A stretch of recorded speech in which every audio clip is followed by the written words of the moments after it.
Ouais, bon live. Bonne journée les enfants. Salut, bisous. Salut. Ah là, j'ai Alors, fait un petit tweet. J'ai yes. ouvert le stream. Il y a des gens dans le chat. On est à Poutou 59 000, dis donc. C'est Poutou. Ouais, on est à 59 000. Bravo les gens. Yes, Poutou, super. Et ben on va pouvoir y aller. Alors, C'est ton premier stream, toi, pour le stream reconductible ou pas? ouais, alors j'ai déjà fait un Age of Empires dimanche à minuit, mais j'étais Ouais, mais pas en vous main étiez du plein, stream. Donc j'étais derrière, là je prends tout. Donc on est parti. Alors, Tu peux peut-être présenter, ta chaîne pour comment. ouais, rapidement, bah, si vous voulez. Alors, bonjour à tous. Moi, c'est Sur le Champ. Je gère une chaîne YouTube d'histoire militaire. Voilà. Euh, dans laquelle je décrypte en fait comment on dirait, des principes historiques militaires, parce qu'en fait, dans la guerre est un des domaines les plus réfléchis de l'histoire de l'humanité. Et je pense que, enfin moi, c'était un truc que je voulais pas trop laisser à la droite et à l'extrême droite. C'est le genre de truc. Mais oui, c'est ce que j'allais dire. Les passionnés de la guerre, normalement, ça c'est un problème. Alors c'est assez simple d'ailleurs. J'ai trouvé une technique pour reconnaître quelqu'un qui fait de l'histoire militaire, s'il est de droite ou pas. Tu lui demandes ce qu'il pense de Napoléon. Ah oui. Normalement, s'il dit c'est un génie, c'est bon, c'est réglé. Tu sais que voilà, il n'y a pas trop de méthode. Mais par contre, s'il commence à mettre des c'est que tu sais qu'il est de gauche. Donc pour toi, c'est pas un génie, c'est quoi? C'est un taré, c'est un... plus compliqué. Tu vois, on on peut boucher pas. Non, c'est pas. Écoutez, on peut considérer les choses tranquillement. Non, mais en fait, le problème, c'est que, alors moi, quand on se concentre uniquement sur l'aspect militaire, même là, l'idée d'un génie individuel, c'est pas une évidence. Donc c'est un moment où il a des bons généraux, où l'armée est Voilà, en c'est état de ça, marche. où il y a plein de trucs qui fonctionnent bien, où le mec récupère 50 ans de réflexion théorique de l'ancien régime et de la révolution. C'est bon, il fait des trucs bien lui aussi, d'un point de vue militaire, mais on peut pas je suis un tout peu lui basse, donner. tu peux me monter genre en faisant un clic droit sur mon nom et en montant le volume dans le Alors attends, dans le Discord, bouge pas. Tu sais, dans live, Ah oui. clic droit sur mon nom. Là, et tu comme mets une ça, petite ça va. molette. Bah je sais pas, faut demander aux gens, ils disaient que c'était bas. Vas-y, parle. Oui, tout ça, Napoléon. Hop, oui, voilà. C'est tout bon? Oui, alors oui, Sun Tzu, Clausewitz. Voilà, c'est ça, c'est exactement ça. Mais il faut réfléchir à ces trucs-là. Bref, voilà. Du coup, aujourd'hui, je pensais jouer tranquillement un petit jeu qui va nous calmer pour parler des forces de l'ordre en même temps. Oui, parce qu'en fait, les forces de l'ordre, c'est pareil. Hein. Il y a des tactiques, il y a des formations, il y a tout ça. Et d'ailleurs, en faisant mes recherches pour pouvoir vous en parler, je me rends compte qu'il y a pas mal de trucs qui ont bien déconné. Oui, depuis pas longtemps, tu veux dire ou... Oui, même sur l'aspect... enfin, là, on va analyser le truc d'un point de vue théorique, en mode comme si tout se passait bien et tout ça, mais en fait, on voit que ça sous-tend des philosophies, des doctrines, des choses comme ça. Et même là, en fait, ça déconne. C'est même pas juste sur le terrain. Ouais, donc il y a quelques points marquants qui reviennent toujours dans le débat public quand on parle du maintien de l'ordre à la française. Il y a la fameuse lettre du préfet Grimaud et ensuite l'affaire Malik Oussekine. Ouais, alors ça on va en parler. Alors est-ce que je présente les mécaniques du jeu avant ou on part du principe que ça va? Ok, on s'en bat les couilles du jeu, c'est parti, alors moi j'avance tranquille. Alors en fait le truc c'est que si je devais parler du maintien de l'ordre à la française, on parle souvent des trois principes. Hein. Alors attendez, il faut que je me perde pas. Ouais voilà, en fait le truc c'est qu'à la base le maintien de l'ordre à la française, qui est un truc duquel on est très très fier. Hein. C'est un truc qu'on fait super bien, tout ça. Ah oui, on exporte notre savoir-faire, on forme d'autres. Ouais, c'est ça. Mais alors en fait, les doctrines, c'est ça qui est sale en fait. La doctrine, ça n'est pas ni le matos ni le truc. Et en fait, on se rend compte aujourd'hui que les forces de l'ordre sont en train de s'enfermer dans une doctrine qui n'arrive pas à évoluer pour des raisons matérielles aussi. Mais ça, on va y revenir. Alors attendez, que je vous dise pas de bêtises. Déjà, Les 3 principes du maintien de l'ordre à la française, c'est usage collectif de forces spécialisées. Donc c'est pas quelque chose d'individuel, c'est quelque chose de collectif. Hein. Un CRS n'agit pas tout seul, il le fait dans une équipe. Ça jusqu'alors ça va. Jusque-là, je suis. Voilà. Donc, Ensuite... c'est pas le shérif, quoi. Ça s'oppose à... mais ça, on va y revenir. On va y revenir. En fait, le truc, c'est qu'en faisant des recherches, vraiment, je suis tombé sur des trucs. On se rend compte qu'en fait, pendant longtemps, on était dans une approche... comment on pourrait dire, qui justement était anti-shérif, mais qui avait des bons côtés. Ça, en fait, ça permettait de pas trop avoir à former les troupes. Et on est en train d'abandonner ça, mais on n'améliore pas la formation en même temps. Donc en fait, ça déconne de tout point de vue. Alors, oui, voilà. Ça coûte des sous, la formation aussi. Ah bah oui, ça coûte des sous, ça prend du temps. Puis bon, en plus, ça compte pour la retraite, tout ça, c'est chiant. Non mais voilà, du coup le deuxième principe du maintien de l'ordre à la française, c'est le maintien à distance. Bon là déjà on voit que ça commence à déconner hein, sur le terrain. Oui, on n'y est plus trop là. Non, on n'y est plus trop. Mais le principe c'est de dire on va au contact le moins possible. Ce qui est pas une évidence, hein. Il y a plein de maintiens de l'ordre qui sont beaucoup plus pacifiés, on va dire, que celui à la française, qui vont quand même au contact. Typiquement le maintien de l'ordre à l'allemande. Ils vont au contact, hein, les mecs. Ils n'ont pas peur de ça. Mais pour autant, ils ont une approche beaucoup plus, ouais, on va dire pacifiée par rapport aux manifestants, quoi. Oui, il y a un poil de médiation. Voilà. C'est ça. C'est ce qu'on appelle la désescalade. Mais on pourra y revenir si ça intéresse les gens. Mais alors moi je veux revenir sur à distance. À distance, ouais. Ça veut dire quoi? Ça veut dire que si les manifestants s'approchent trop, là on peut larguer des lacrymos pour qu'ils reculent et que éventuellement les unités peuvent reculer elles-mêmes pour faire abaisser le niveau de tension. C'est ça le à distance aussi. Alors le maintien à distance, c'est de... Alors on va en gros, les forces de l'ordre, elles font... Alors déjà il faut faire une distinction. Les forces de l'ordre, quand elles sont en maintien de l'ordre, elles ont deux modes. Le mode maintien de l'ordre et le mode rétablissement de l'ordre. Quand elles considèrent qu'elles sont en maintien de l'ordre, quand on parle de maintien à distance, c'est il y a une zone dans laquelle il faut maintenir l'ordre, on garde les gens dans cette zone, donc il y a quand même des interdictions, hein, on va pas laisser les manifestants aller n'importe où. Et dans le même temps, on a, comment on dit ? On a des moments où aussi les manifestants se rapprochent trop, et comme tu dis, on va pas se laisser marcher dessus, c'est pas possible. Mais dans le principe, on se laisse pas faire. Non, ils se laissent pas faire, non. Voilà. Non, mais on va dire que c'est pas à la police d'aller au contact. C'est vrai que j'ai vu, moi je me souviens, parce que je fais quand même des manifs depuis 20 ans. J'exagère même pas en plus. Non, peut-être pas 20 ans, allez, entre 15 et 20 ans. Et c'est vrai que j'ai vu des scènes quand j'étais plus jeune où les manifestants s'approchaient des flics, leur gueulaient dessus et tout, et ils restaient stoïques. Oui, mais alors en fait là-dessus, je vais essayer d'expliquer pourquoi c'est plus le cas et pourquoi en fait c'est pas les CRS qui sont en train de déconner. C'est pas tellement ils restent encore stoïques si je puis dire. Dans l'ensemble. Ça dépend. Oui, ça dépend. Non, mais c'est une posture. Voilà, je suis en train de faire n'importe quoi sur mon île, moi. C'est pas grave. Oui, c'est assez anecdotique. Donc, si non, ça mais te déconcentre voilà. l'île, tu peux même arrêter de jouer, on s'en fout. Les gens ils y vont plutôt, je pense. Ok, très bien. C'est pas plus mal. Alors après, le troisième principe, c'est l'usage de la force proportionnée et graduée. Alors là, l'idée c'est de dire, comme tu disais, si les gens se rapprochent trop, s'ils commencent à faire des trucs, faire de la merde, s'il y a trop de bordel qu'on doit passer en mode rétablissement de l'ordre, on doit... Un abribus voilà. Qui commence à prendre des coups. Un abribus, une banque, une poubelle qui prend feu, enfin toutes ces choses-là.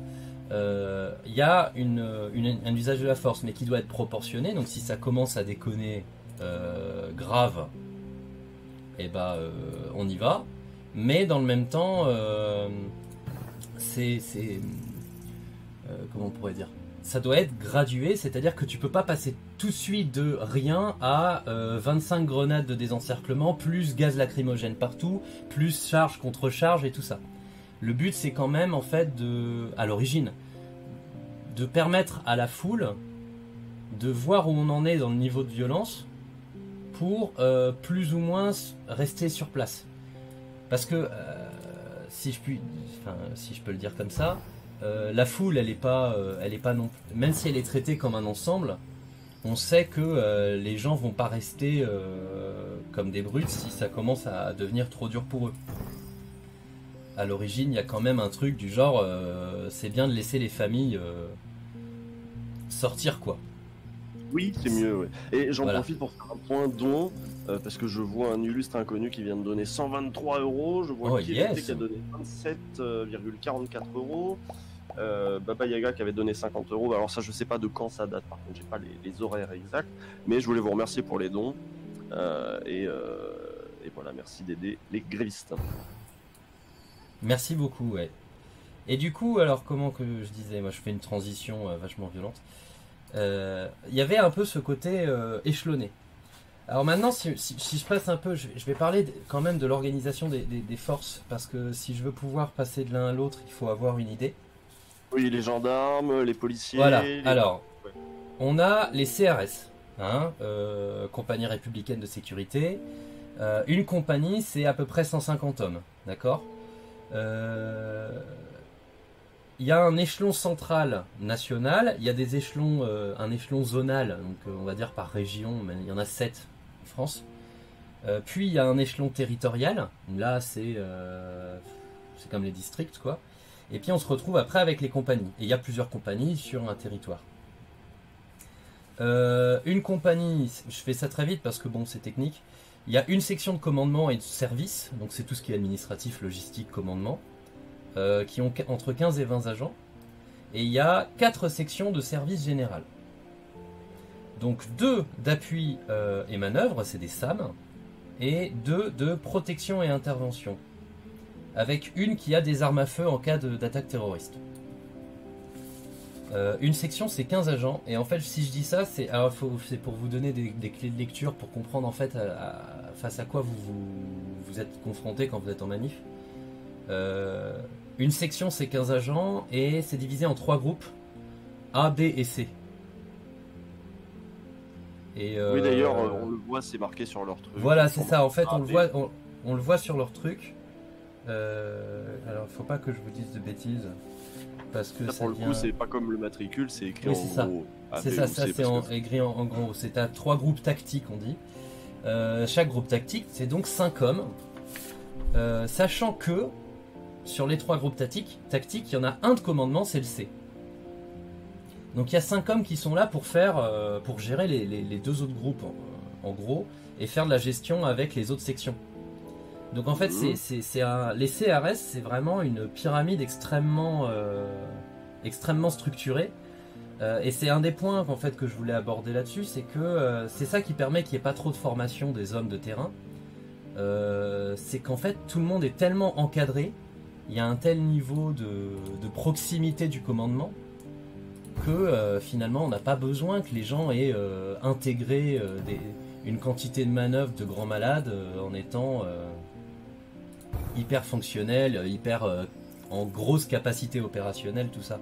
En fait, quand ils reçoivent des ordres, ils ne questionnent pas quoi. Ils sont encadrés et ils sont tellement encadrés que du coup c'est assez traçable de savoir qui a fait quoi chez eux. Alors oui, pour les CRS oui, il n'y a vraiment pas de problème parce que de toute façon en fait alors il faut savoir, les officiers de terrain perdent complètement leur nature d'officiers de police judiciaire en maintien de l'ordre. Ça veut dire qu'en gros ils peuvent pas faire des choses que l'échelon de l'état-major, donc qui n'est pas sur le terrain, ne leur dit pas de faire. Donc ils perdent une capacité d'initiative, ouais. Et ils sont en contact permanent avec la hiérarchie. C'est ça. Et du coup, alors d'ailleurs leur formation de base, vous pouvez la voir, hein, c'est 5 hommes. Vous avez toujours 2 boucliers, 2 hommes derrière les boucliers et un homme derrière les 2 lignes bouclier-homme. Et du coup, on a les 2 boucliers qui sont pour la protection, les 2 derrière qui sont soit pour l'intervention, pour taper, soit pour le feu, que ce soit grenade LBD ou comment on dit, lacrymo. Et le mec derrière qui gère les 2 pour leur communiquer en fait comment on va manœuvrer, comment ça va se passer la suite, etc.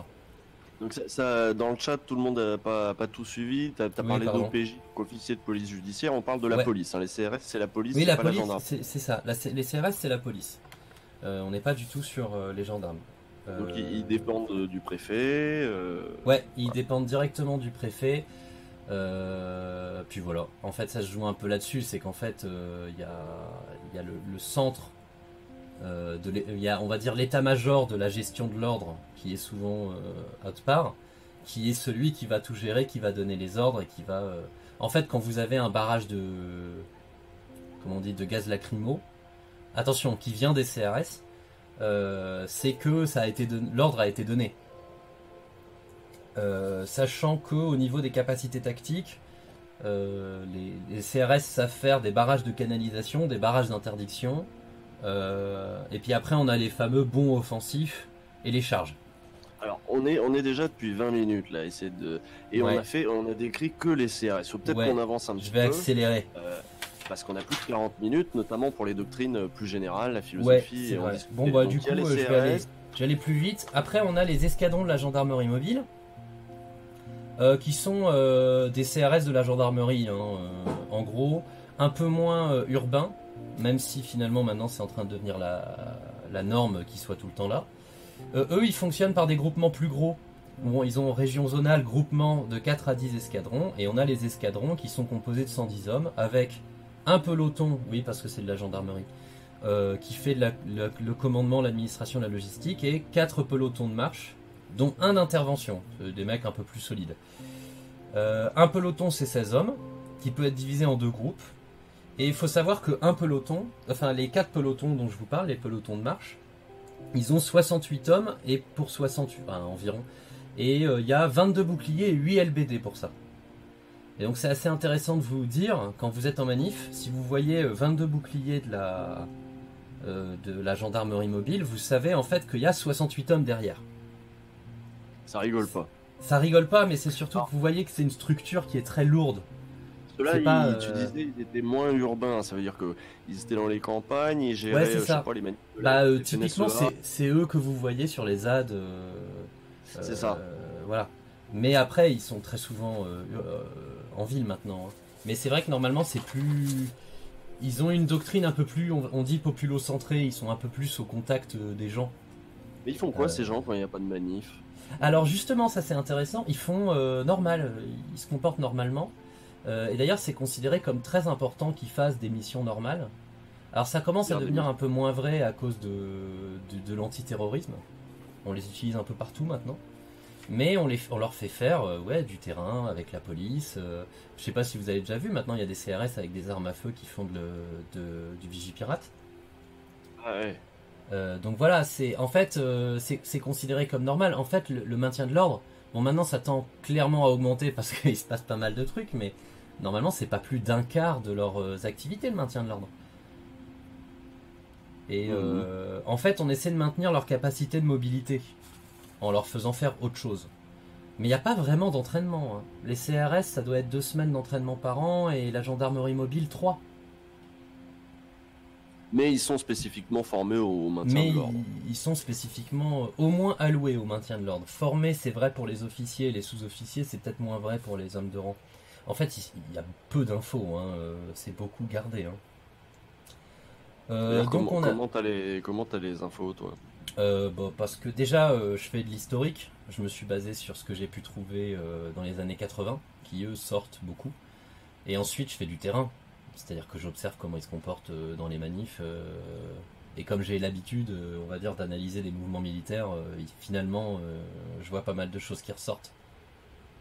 Typiquement, tout ce qui est dispersion, tout ça, je reconnais beaucoup de mouvements très classiques. Donc là, on était sur les gendarmeries mobiles. Ouais.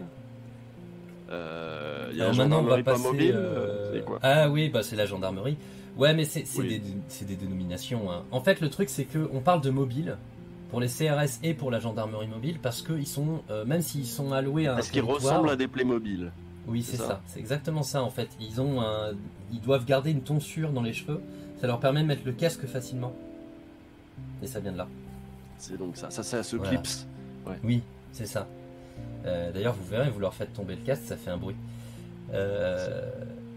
Non, mais en fait, on dit mobile parce que même s'ils sont alloués à un territoire explicitement, genre à Versailles, à Marseille, à Paris, tout ça, il faut qu'ils soient capables en 24 heures d'envoyer quasiment toute leur compagnie ou leur escadron quelque part d'autre dans la France. Et ça c'est ça le mobile. Ils sont capables d'être envoyés. C'est pour ça que tout à coup à Paris, tu as 8000 forces de l'ordre pour une journée. D'ailleurs, ils ont des billets de train très avantageux, hein, même en dehors du service. Tout à fait. Tout à fait. Encore un régime de privilégiés. Exactement. Ensuite, alors je vais aller vite comme ça on se dépasse. Là on va rentrer dans ce qui commence à déconner, doucement. Mais c'est pas encore trop grave, entre guillemets. C'est les compagnies de sécurité et d'intervention et les compagnies d'intervention. Alors, les CRS, vous les reconnaissez avec leur bande jaune sur leur casque. Les escadrons de gendarmerie mobile, vous les reconnaissez parce qu'ils sont bleus un peu plus clairs. Et derrière, il y a écrit gendarmerie. Les compagnies de sécurité d'intervention et les compagnies d'intervention, CSI et CI, ils ont une bande bleue sur leur casque. Et eux, en fait, ils ont été créés il n'y a pas si longtemps. Et c'est un peu... tiens, on va rajouter un peu tout le bordel. Les CRS, ils n'arrivent pas trop, vu qu'ils sont très statiques pendant le maintien de l'ordre, à intervenir dans les manifestants pour faire des interpellations et tout ça. Donc ils ont créé les CSI et les CI, qui ont le droit à peu près à tout. Donc ils ont le droit à être en civil. Les CRS et la gendarmerie mobile, non, techniquement. Ils ont des motos, ils sont plus mobiles, ils interpellent, ils font des filatures. Ils ont une cellule d'identification des violences urbaines. Et ils sont associés au département. Donc là, eux, ils sont pas mobiles. Du coup, chaque département décide de s'en créer ou pas. Sachant que les CI, c'est ceux de Paris explicitement. Eux, ils sont beaucoup plus orientés anti-criminalité. Donc c'est pas eux que vous allez voir manœuvrer pour essayer de repousser les manifestants. C'est pas eux que vous allez voir filtrer. Par contre, c'est eux que vous allez voir de temps en temps essayer de rentrer dans les manifestants pour capturer des mecs. C'est eux que vous allez voir derrière, en fait, quand les CRS ramènent quelqu'un, faire l'interpellation, fouiller et tout ça. Donc, ils font tout ce que les CRS et la gendarmerie mobile ne fait plus maintenant derrière. Donc, on rentre un petit peu dans le chapitre un peu criminalisation du mouvement social. C'est ça. Bah, c'est Sarkozy, hein. Ça part là-dessus, quoi. On commence à essayer de dire non mais en fait il y a des bâtards dans la foule et il faut les extirper. Enfin voilà, ça part comme ça. Et en fait derrière, donc là on va... C'est eux qui fouillent les gens avant qu'ils rentrent dans les corps. Ça devrait être eux, ouais. Sachant que là-dessus, en fait, on est dans la zone où c'est encore des barrages. Donc ça peut être les CRS ou la gendarmerie mobile. Mais s'il y a des interpellations, je pense qu'en général, ils préfèrent le passer au CSI et au CI parce que c'est pas leur délire. Ils aiment pas trop s'occuper de ça, les forces de l'ordre. C'est vraiment pas, ils le vivent pas comme leur mission, quoi. Donc là, on est encore sur des gendarmes. Non, on est sur de la police. On est sur de la police. Ouais. Et alors maintenant, on va rentrer dans ce qui déconne grave. Alors il y a deux trucs qui déconnent grave. D'un côté c'est la BAC. Bon bah là je crois que les gens commencent à comprendre, hein. Ça s'est bien rentré, donc la brigade anti-criminalité. Il y a 300 BAC en France. On évalue, parce que c'est difficile d'avoir des chiffres, à combien ils disent, 3200 membres dans la BAC. Et alors là, pour le coup, c'est assez documenté parce qu'il y a un bouquin qui a bien marché, La force de l'ordre de Didier Fassin, qui décrivait notamment, et ça c'est très intéressant, le recrutement des baqueux. Les baqueux sont recrutés par leur chef, tout simplement, parmi les flics. Oui, c'est ça, ouais. Mais alors, ils prennent les plus excités. Ils prennent les plus excités, sans examen particulier de compétences ou je sais pas quoi. Ils disent juste qui c'est qui veut de l'action. et c'est le petit chef qui choisit qui il va prendre pour Ouais. qui est le plus chaud, quoi. En fait, c'est là que ça déconne, dans le sens où on est vraiment dans de la criminalisation et tout ça, parce qu'à l'origine, bon, la BAC, c'est anti-criminalité et c'est vraiment de l'interventionnisme. C'est qu'en fait, on abandonne complètement cette doctrine de c'est collectif. Une BAC, elle fait du flagrant délit et de l'action offensive, exclusivement. Du coup, c'est... alors, d'ailleurs, un truc marrant, la BAC, moi je vous dis 3200 membres au niveau national, mais la préfecture de police de Paris, c'est la seule à avoir sa propre BAC, enfin ses propres BAC, et elle veut pas dire combien elle en a. Très particulier aussi la préfecture de Ouais. Paris.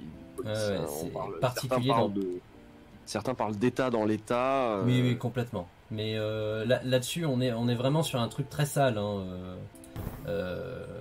On leur a tellement laissé la bride relâchée que, en plus, maintenant, c'est l'Allemand qui tient ça.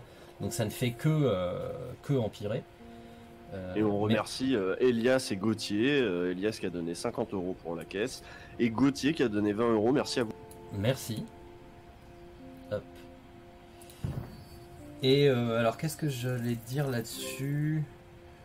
Ouais, sur la BAC, t'as dit BAC, plus individualisé, beaucoup plus individualisé. Et en fait, alors j'y reviendrai après sur l'influence de du fait que la BAC soit là, au-delà de ce qu'ils font sur le terrain. Parce qu'en fait, on commence à voir très clairement que les CRS et les CRS surtout se font influencer par la BAC.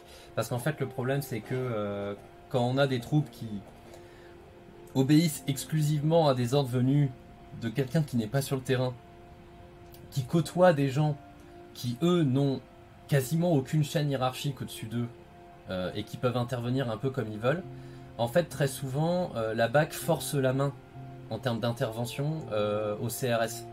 Et donc, les CRS sont obligés de réagir. Bah oui, parce que quand t'as une BAC qui s'est piégée toute seule au milieu de République, qui vient d'être nassée par tout le monde, et qu'il y a plein de gens autour, bah forcément, il faut intervenir, on peut pas les laisser au milieu. Et tout à coup, on est obligé de faire des assauts de CRS, on est obligé de faire des charges, des contre-charges pour essayer de nettoyer tout ça, créer un chemin et retirer la BAC qui était rentrée au milieu pour interpeller un ou deux individus qu'ils avaient décidé d'interpeller. Donc c'est des électrons libres, donc évidemment ça emmerde les autres qui sont très hiérarchie, ordonnés, machin, coordonnés surtout.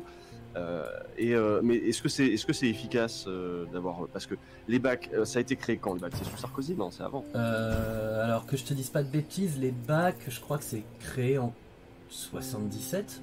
Ah oui, donc non, c'est bien avant.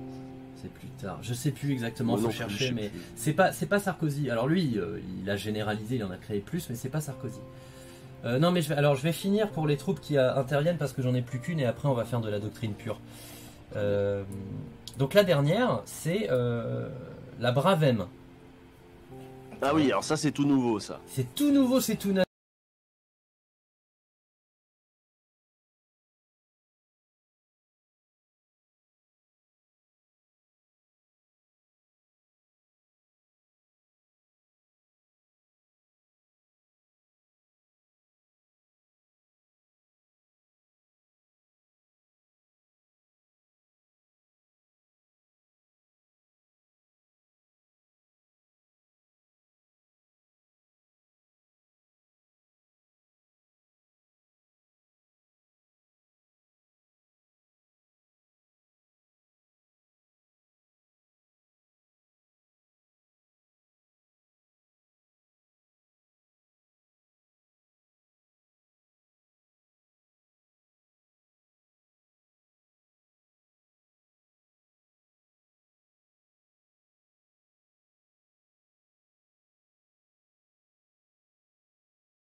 c'est bloqué.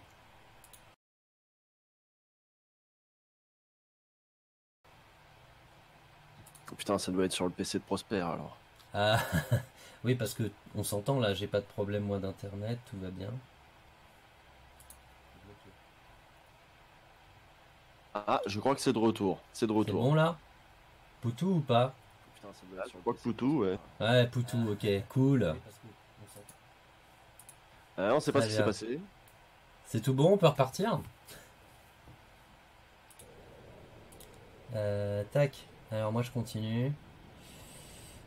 Ouais. Alors, du coup on peut reprendre? Allô? Oui, oui, oui, tout à Ouais, fait. c'est Oui, tout oui. bon. Ok. Bon, du coup on était sur les Bravem. Alors, donc c'est des unités administratives qui ont valeur que pour une journée. Alors en fait, ce qu'il faut essayer de comprendre, là je rentre dans de la technique, enfin dans du doctrinal. Un préfet, quelqu'un qui essaie de faire du maintien de l'ordre dans les missions qu'on lui donne, bon, sans considérer l'idéologie dans laquelle il baigne, qu'on pourrait discuter plus tard. Quand il se donne une mission, il se le donne par rapport à ce qu'il observe sur le terrain et par rapport à des problèmes qu'on lui fait remonter. Et les gilets jaunes, sans vouloir tout leur mettre sur leur dos, parce que ça avait déjà commencé pendant la loi travail, ce qui s'est passé, c'est que comme les gilets jaunes étaient très émeutiers à partir de décembre, ça se passait pas du tout de manière normale pour les forces de l'ordre parce que ça se divisait en plein de petits groupes qui s'éparpillaient dans les quartiers riches de l'ouest de Paris. Et du coup, les Bravem ont été créés pour pouvoir suppléer à la difficulté principale des forces de l'ordre qu'on a décrite tout à l'heure, qui était qu'elles n'étaient pas du tout mobiles. Sur le terrain le jour même. Elles n'arrivent pas à se déplacer très vite parce qu'elles sont au contact de la majorité des gens. Or, les Bravem, elles répondent à cette nécessité impérieuse du capitalisme de réagir à toute forme de destruction, même marginale, très loin. Donc ouais, il y a un traumatisme de l'Arc de Triomphe. Là. Ah oui, mais complètement, mais complètement. Mais du coup, on se retrouve avec donc les Bravem. Je vais essayer de décrire ce que c'est. C'est un binôme, un pilote motocycliste, souvent gendarme, et un policier, souvent policier. À Paris, il y en a 60 qui sont habilités, dont 40 de la CI, des CI, donc des compagnies d'intervention, et 20 de la BAC. Il y a parfois des gendarmes de la garde républicaine. Et donc, ce qu'il faut noter, c'est que théoriquement, les motos sont là que pour le déplacement. C'est pas des mecs qui tirent, enfin qui sont censés tirer. Moi j'ai déjà vu, mais c'est pas grave. Qui sont censés tirer sur la moto. C'est des mecs qui sont déplacés en moto, qui descendent en tant qu'unité et qui interviennent sur un point où il y a 20 mecs qui sont en train de faire n'importe quoi. Et donc c'est quelque chose qui est philosophiquement extrêmement dur parce qu'on est tout de suite sur de la dispersion, de la frappe, de l'interpellation. Le but c'est de faire vombir la moto quand on arrive pour faire peur à la moitié, frapper ceux qui restent et interpeller. Donc c'est des mecs très physiques.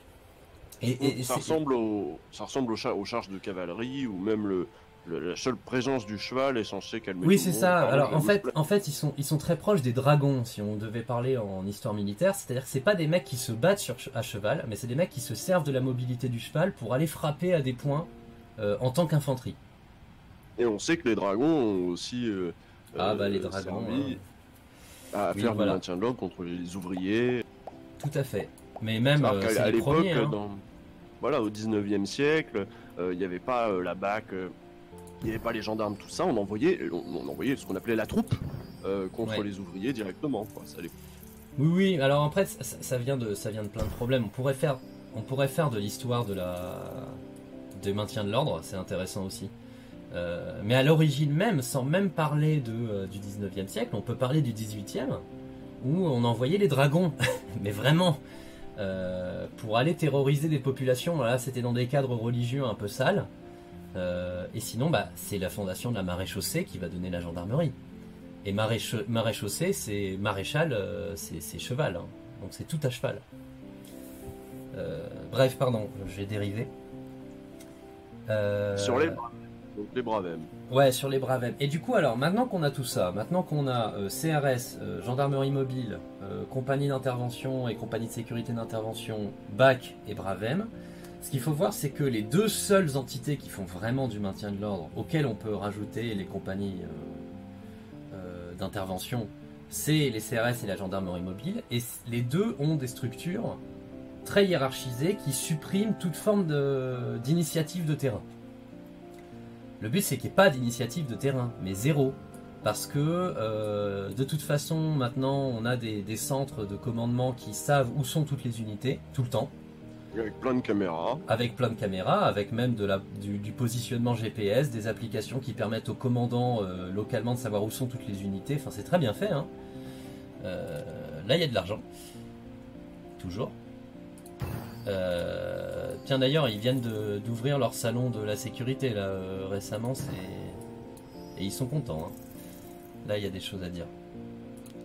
C'était il y a 2-3 semaines le salon machin. Ah, je sais plus. J'ai vu la photo il y a pas longtemps, c'est pour ça. Peut-être que c'était. Oui, c'était le week-end il y a 2-3 semaines. Ah bah voilà. Donc voilà. Et bah ils se font du flouze les mecs. Hein. Oui, parce qu'en plus il y a des intérêts privés. Ah oui, alors ça on pourrait en parler. Tiens. Alors ce qu'il faut voir. Ouais, pourquoi 20 minutes. Voilà. Ouais, ben voilà, bah, on va se faire ces 20 minutes. 20 minutes oh, ça va, je pensais que j'aurais moins de temps que ça. Je suis désolé. Faut pas hésiter à me contrôler. S'il y a des questions, tu peux me les faire remonter à la limite. Moi, je suis à fond dans mon truc. Et puis si t'en as aussi d'ailleurs. Bah vas-y, je te laisse expliquer alors, c'est quoi les ruptures, vraiment. Ce qu'il faut voir, c'est que pendant longtemps, enfin après Malik Osekine, on va dire, le maintien de l'ordre s'est pas mal calmé. Et on a commencé à dire, bon, on va faire cette fameuse doctrine française, donc les 3 principes de base. Rappeler quand même que je vais rappeler. Usage collectif. Ah oui, pardon. Malik Osekine, c'est un mec qui est mort à cause d'une intervention policière particulièrement musclée. Alors je me souviens plus du nom de l'unité parce que j'ai un trou. C'était les voltigeurs. C'était les voltigeurs, voilà, merci, qui sont assez proches des Bravem, sauf que faut noter que les voltigeurs, eux, ils tapaient sur la moto. Il y avait un mec devant et un mec derrière avec une matraque. C'est ça, ouais. Et du coup, ça s'est passé, en fait, c'est le cadre assez classique de débordement, c'est-à-dire que le mec est tout seul, il n'y a plus personne pour vérifier, c'est une unité qui est mal encadrée, et du coup, on se retrouve avec le débordement classique. Dès que c'est gratuit, ça se passe quoi. Donc le mec est tabassé à mort quoi. Donc C'était pendant un mouvement social en 86. C'était pendant un mouvement social en 86. Contre la loi de Vaquet. C'est peut-être pas 86, je sais plus. Ça me paraît. J'ai l'impression que c'est plus vieux que ça. Bon, c'est pas. Enfin bref. Ça marque un tournant dans le sens où déjà on enlève les voltigeurs. Ah oui, non, c'est plus vieux que ça, oui. Oui, c'est plus vieux, c'est 76. 86, c'est Mitterrand, donc non, ça se peut plus. Enfin bref, du coup, ça marque un tournant puisqu'on enlève le côté intervention dure du maintien de l'ordre. On part du principe qu'on a les trois principes qui se fondent: usage collectif de force spécialisée, maintien à distance et usage de la force proportionnée et graduée. On est dans le cadre théorique, hein, donc vous pouvez me faire toutes les remarques que vous voulez sur oui, mais ça se passait pas comme ça. Oui, le terrain s'oppose toujours à la théorie, mais reste qu'il y a une philosophie qui diffuse et qui fait que pendant plusieurs dizaines d'années, on a des troupes qui restent ensemble et il n'y a pas de cow-boy si vous voulez, ou très peu. Et en fait ça commence à déconner dans les années 2000, plutôt fin des années 90, quand on a les grands mouvements altermondialistes qui commencent en fait à avoir des tactiques de manifestation typiquement Black Bloc et compagnie. Regardez la bataille de Seattle comme film. Voilà, la bataille de Seattle. Vous avez Strasbourg pour la France. C'était Gênes. Enfin, il y a quelques ouais, il y a Gênes, il y a Hambourg. Et en fait, donc mondialement, le maintien de l'ordre est face à une crise parce qu'ils découvrent un truc, c'est que les manifestants sont plus un groupe unique qu'il faut maîtriser et qui, grâce aux syndicats et à ce qu'on va appeler le maintien de l'ordre consenti, où en fait les syndicats font beaucoup du travail en amont pour éviter des problèmes de psychologie des foules, on se retrouve avec des foules qui justement n'ont pas les mêmes objectifs, avec des individus qui n'ont pas du tout les mêmes objectifs, avec certains qui veulent remettre en cause l'ordre établi, d'autres qui veulent manifester à l'ancienne, d'autres qui veulent rentrer dans l'art de la police, d'autres qui veulent montrer par la violence que en fait l'État est violent pour les pousser à montrer leur vrai visage, enfin plein de choses. Et tout à coup, le côté indiscriminant du gaz lacrymogène crée un énorme problème, c'est-à-dire que vous pouvez plus arrêter la foule de casser, parce que si vous balancez du gaz parce qu'il y a 20 mecs qui font des trucs que vous aimez pas, vous énervez les 2000 qui sont dans le coin, et les 2000 commencent plutôt à se rallier du côté des 20 plutôt que du côté des policiers. Et donc il y a eu deux réponses qui ont été apportées à cette crise. La réponse française, qui est interventionnisme commencer à rentrer dans l'art, donc ce qu'on voit aujourd'hui, hein, et la réponse, on va dire, allemande, qu'on appelle la désescalade. La désescalade, il faut savoir, donc en Allemagne, il y a des unités de police qui sont désarmées, et qui sont là que pour faire de la médiation. Et en fait, la stratégie globale de leur truc, c'est de dire, on ne monte que quand on a réussi à montrer à ceux qui voulaient pas monter qu'on pouvait pas faire autrement que monter. Et ça fait que le soutien à la violence, vous pouvez questionner le mot violence, hein, mais là je le fais on est dans le cadre théorique. Le soutien à la violence n'est pas possible pour les gens qui n'en voulaient pas. Et donc tant que vous n'avez pas réussi à enlever les mecs qui étaient là juste pour être là, vous intervenez pas, vous discutez. Et en fait, ça crée un décalage entre les gens qui continuent à casser alors qu'on continue à parlementer. Et du coup, les gens qui voulaient parlementer partent. Parce que, de toute manière, il y a de la violence. Et là, ça permet au maintien de l'ordre d'intervenir de manière plus costaud. Et on monte comme ça. Et ça fait en fait que... Oui. Et on est d'accord du coup que en fait, les manifestants français sont pas plus violents que les manifestants allemands, italiens ou américains. Pas du tout. On n'a rien. Enfin, on n'a rien. On est dans la norme. On a même plutôt une culture de la manifestation syndicale qui fait que ça se passe plutôt bien. Hein. Alors il y a eu les gilets jaunes qui ont un peu remis en cause le truc, mais pour avoir été aux 10 premiers actes, je peux vous assurer qu'au début les gilets jaunes ils étaient en mode tranquille quoi. Et c'est justement la police avec nous. Oui c'est ça, mais c'est justement le maintien de l'ordre à la française qui avait fait le choix de l'interventionnisme dur au sein de la manifestation qui a ligué les gens contre eux. Hier j'étais tombé sur un article. Ultra Jaune et Black Bloc se réunissent dans un Airbnb à Bordeaux pour planifier. Oui, bien, ça. Je m'étais dit, putain, il y a 20 ans, on n'aurait compris aucun des mots. Ultra Jaune, Black Bloc et Airbnb, on aurait été là, qu'est-ce que c'est que ça? Et voilà, maintenant, on en est là, Ultra Jaune. Ouais. Mais du coup, en fait, ce qu'il faut voir, c'est que on est vraiment en train d'avoir une dérive, je vais pas dire...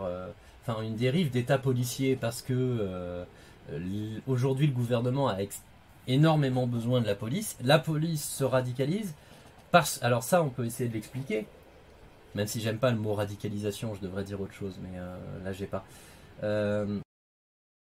En fait ce qu'il faut voir c'est que la BAC en faisant son truc que j'expliquais tout à l'heure d'intervenir un peu sans cadre et donc en forçant les CRS à devoir faire leur boulot eux,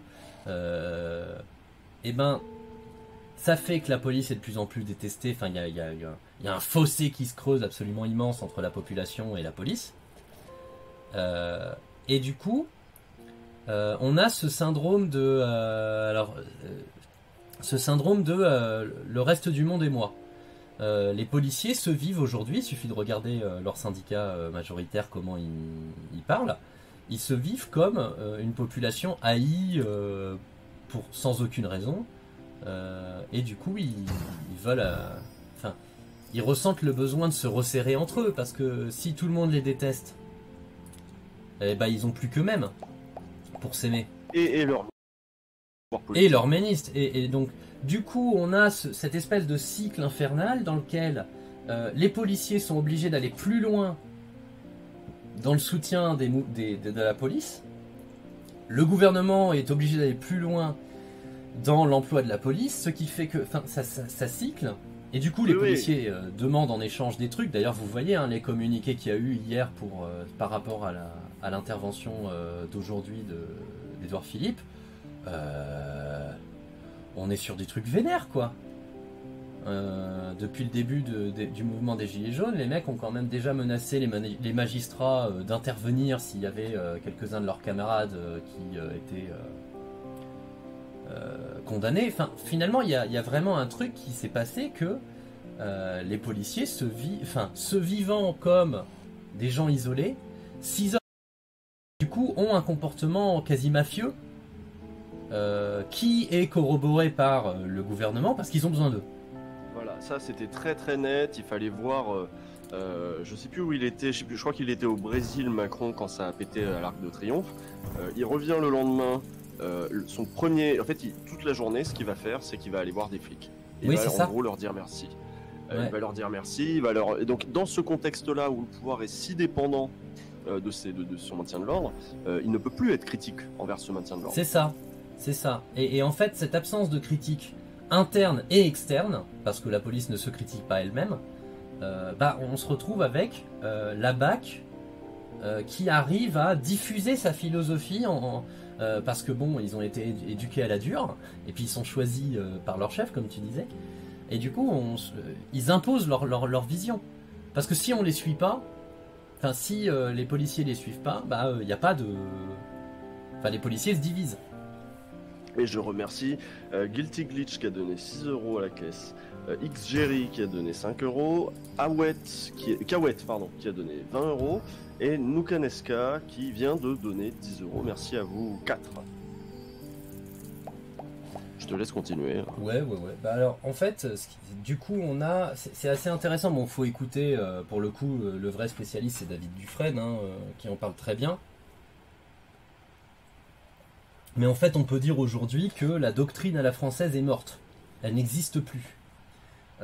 Sauf que ce truc de usage collectif de force spécialisée, maintien à distance et usage de la force proportionnée graduée ayant explosé, on n'a plus de cadre. Et on n'a plus de cadre alors que tout avait été fait pour permettre au cadre précédent d'être fonctionnel. Tout à coup, le fait que les CRS soient pas tant formés que ça, mais aient une énorme obéissance, un énorme esprit de corps, du coup ça se passe bien parce qu'on a des officiers qui encadrent bien, on se retrouve avec des troupes qui subissent complètement la situation. Et qui sont obligées un peu d'aller dans la surenchère permanente, parce qu'il n'y a pas le choix, quoi. Si elles le font pas, c'est comme si elles abandonnaient leurs camarades. Et là, il y a un peu cet effet pervers de la camaraderie qui se retrouve. Et là, c'est pas la peine d'essayer d'espérer la crosse en l'air, quoi. Oula. Et alors, le changement à la base, il est pas technique, il est pas tactique, il est politique. Je veux dire, si on en est là, c'est pour des raisons plutôt politiques que juste techniques de gestion de maintien de l'ordre. Ah oui, comment ça s'imbrique? En fait, il y a un mélange. C'est-à-dire que, alors très clairement, il y a un aspect politique où le gouvernement a accepté l'État dans l'État. Et du coup, il n'y a pas de maîtrise politique de l'outil policier. Ça, c'est un problème. Mais dans le même temps, en fait, il y a une forme de phénomène de terrain, en fait, de la surenchère, où il y a des troupes qui ont été mises là avec une philosophie criminalisante en toute quoi qu'il arrive, en fait, quelles que soient les circonstances. La BAC part du principe qu'on est sur de la criminalité, et cette influence doctrinale et quasi philosophique descend dans le reste des troupes qui, elles, avaient une approche beaucoup plus... En face de nous, on a des citoyens qui sont momentanément en colère, et donc on doit juste maîtriser ce moment. D'ailleurs, c'est marrant, parce que la philosophie de base du maintien de l'ordre, c'est frapper les sens, mais pas les corps. Or, aujourd'hui, on voit très bien qu'en fait, on frappe les corps.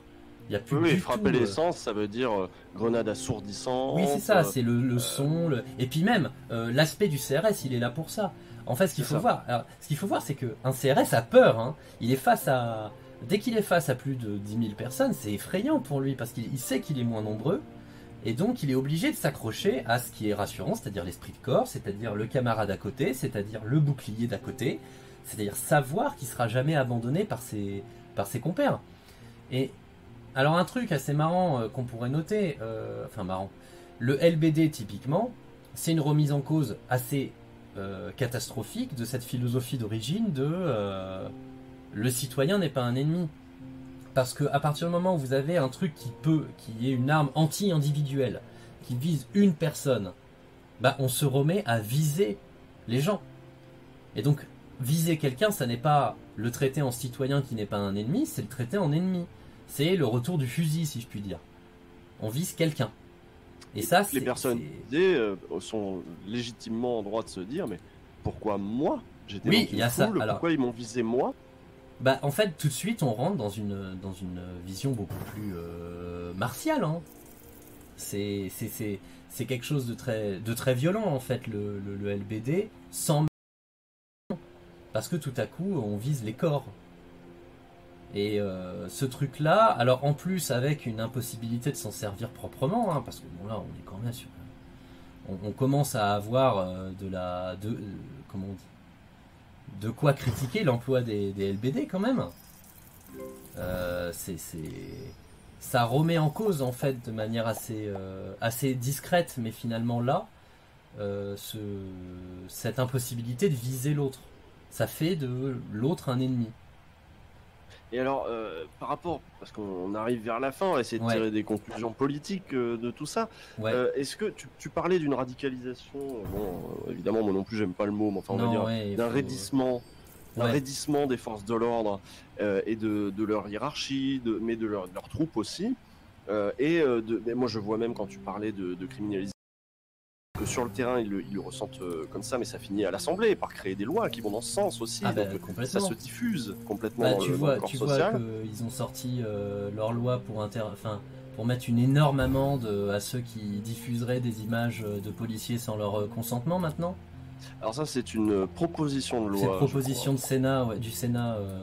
Bon, alors je sais que c'est les sénateurs, puis c'est les républicains, donc c'est un truc... mais ça montre aussi qu'il n'y a plus de reine politique. Ouais, c'est ça. Et donc, du coup, ma conclusion, la question que je voulais te poser en conclusion, c'est, comme tu viens de le dire, il n'y a plus de reine politique, c'est-à-dire qu'il y a un risque fasciste de... Oh, putain, je sais que ça fait les grands mots, moi, les grands mots tout de suite. Alors, mais si je devais essayer de mettre... S'il y a un raidissement autoritaire et un risque fasciste dans ce pays, il est là, quoi. Il est dans le... Alors, le si je devais essayer de le dire proprement, on peut mettre sur l'échelle. Déjà, on a un raidissement dans les forces de l'ordre. On a une absence de contrôle politique parce que le politique a besoin des forces de l'ordre. Ce qui fait qu'aujourd'hui, un peu factuellement, on peut dire qu'on est dans un état pré-policier, pour pas dire un pré-état policier, pour pas dire un état policier, dans le sens où la seule légitimité qui permet à cet état de se maintenir, c'est la légitimité policière. Donc ça, c'est la première étape. L'étape d'après, c'est le côté fascisation. C'est forcément par étapes. Hein. On n'est pas encore un État fasciste, loin de là. Mais on est sur un truc. On est en train de créer un des outils de l'État fasciste. C'est l'outil de l'État policier. Ça, c'est clair. Et puis ça a été accentué sans doute aussi par la période où la lutte contre le terrorisme a pris beaucoup de place. Ah ben complètement. Et dans ce contexte-là, ont été votées des lois qui ont donné beaucoup de pouvoir. Mais en fait, alors on voit dans l'histoire que toutes les lois criminalisantes qui permettent à la police, en fait, qui donnent des droits à la police sur le citoyen, en général, c'est pour contrer une menace intérieure, hein, c'est la peur de la 5e colonne. Et en fait, ces lois sont toujours détournées contre la lutte sociale. Ah ben toujours un moment... On l'avait dit, redit à l'époque, oui, voilà, c'est ça. Pour l'instant, vous vous en foutez parce que ça va toucher les Arabes, donc ça vous en foutez. Mais ça va toucher les... Voilà. Et le tournant, c'est la mort de Rémi Fraisse, peut-être. Où là, les gens ont commencé à se dire, ah oui, merde. En fait, ça vient très clairement. Et en fait, on avance encore. C'est-à-dire que là, pendant les Gilets jaunes, ils ont passé si vous vous couvrez le visage, c'est un délit. Bah c'est con, mais en fait, c'est pour dire, c'est pour empêcher les casseurs. On protège le droit de manifester en pouvant punir les manifestants. On voyait la logique. Et donc c'est pour ça que je dis, on crée un des outils de l'État fasciste, parce qu'il faut d'autres outils pour pouvoir y arriver. Et puis alors après, moi, l'étape d'après, moi, qui m'inquiète, au-delà de la fascisation, c'est l'entretien d'une ambiance guerre civile, en fait. On n'y est pas, hein, on n'est pas en train de prendre les armes, tout ça, mais il suffit de voir les communiqués des syndicats majoritaires de police. Faut regarder Alliance. Quand ils menacent les magistrats, quand ils disent on va faire et les journalistes, quand ils disent on va faire une journée blackout après la décision d'Édouard Philippe si jamais ça se passe pas bien. Enfin, on est clairement dans l'État dans l'État. La police a ses propres intérêts maintenant et elle pourrait les imposer. Et le problème, c'est que l'État en a tellement besoin qu'elle pourrait se mettre à les suivre. Et là, tout à coup, on se retrouve avec la population et l'État et la police. Et la scission serait très... Voilà, parce qu'on va arriver à la conclusion. Malheureusement, il y a des trucs qu'on n'a pas abordés, comme par exemple la dimension coloniale de la construction du maintien de l'ordre à la française, son emploi dans les banlieues. Il y a plein de trucs qu'on n'a pas eu le temps d'aborder. Peut-être qu'on se refera une heure là-dessus pour continuer à développer là-dessus et peut-être cette fois-ci prendre vos questions. Si ça intéresse les gens, je suis chaud. Hein. Mais c'est vrai que si on peut tirer une première conclusion de cette première discussion, c'est que ce qui est inquiétant sur le pouvoir de la police, c'est que la police soit devenue un pouvoir dans cette République. C'est ça. C'est ça. Avec un gouvernement, un pouvoir politique que ça ne dérange pas tant que ça. Bon, je crois qu'ils sont chauds dans le chat pour qu'on le refasse. Puis on a eu du monde, et puis on a eu des dons. On a eu Karl le Maître Créant, ça c'est le dernier don en date. Je crois que j'ai dit tout le monde là pendant l'heure, qui nous a donné 13,12 €. Vous aurez traduit de vous-même 13,12 à cab nonobstant. Voilà. Très bien. Bon bah écoute, merci beaucoup pour cette heure et j'ai entendu que des gens étaient avec nous. Il y a Dolly qui est avec nous, il y a qui Oui, absolument, je suis là. On est 3 en fait, on est arrivé en force. Coucou. Et c'est vous qui enchaînez après. Ouais, voilà. Tout à fait. Alors qu'est-ce que vous allez nous chanter? Ce côté Jacques Martin est fantastique. On va parler d'illégitimité dans la musique. Ça va être pas mal. On a 2 heures pour ça, mais je pense que ça va être suffisant. Et encore, on aura peut-être avoir envie de déborder après, on verra. Mais ouais, de savoir comment se sentir légitime pour faire de la musique. On va en discuter avec Pierre. En tout cas, merci sur le champ. Je sais pas comment faut que je t'appelle. Sur le champ, ça fait bizarre. Ouais. Tu peux dire Quentin. Merci Quentin. Il y a des gens qui suggèrent qu'il faudrait qu'on fasse un OLG avec toi. C'est pas con. C'est pas con. On note l'idée de côté. Et en tout cas, on refera un deuxième live, je pense. Ouais, très bien. Et ben, on se programme ça alors. Bon, très bien, on n'a pas fait le tour. Donc merci à vous d'avoir suivi ce truc, puis bah, vous pouvez faire la passation, et à plus tard les gens. Moi je suis de retour, je crois, vers 20h, avec Franck et avec Guillaume Meurice qui revient, et je crois qu'il y a Audrey Vernon aussi. Voilà, bon, on va faire 2 heures ce sera plus détendu, je pense qu'on va un peu moins parler de choses dramatiques, mais on refera un live sur des choses dramatiques, sur la police, etc. Ok. Eh ben, très bien. Merci à tous d'avoir regardé pour vos dons. Je vais faire la transition, moi. Hein. Tranquille. Il faut faire le décompte, c'est ça, quand je me déconnecte? Tu veux, Quentin, voilà, tu fais le décompte, tu arrêtes le streaming et puis moi je vais le lancer de mon côté. Bon, on a quand même une petite ville sympa. Hein. Allez, bon bah plus. Et je commence le décompte, je me déconnecte dans 3, 2, 1.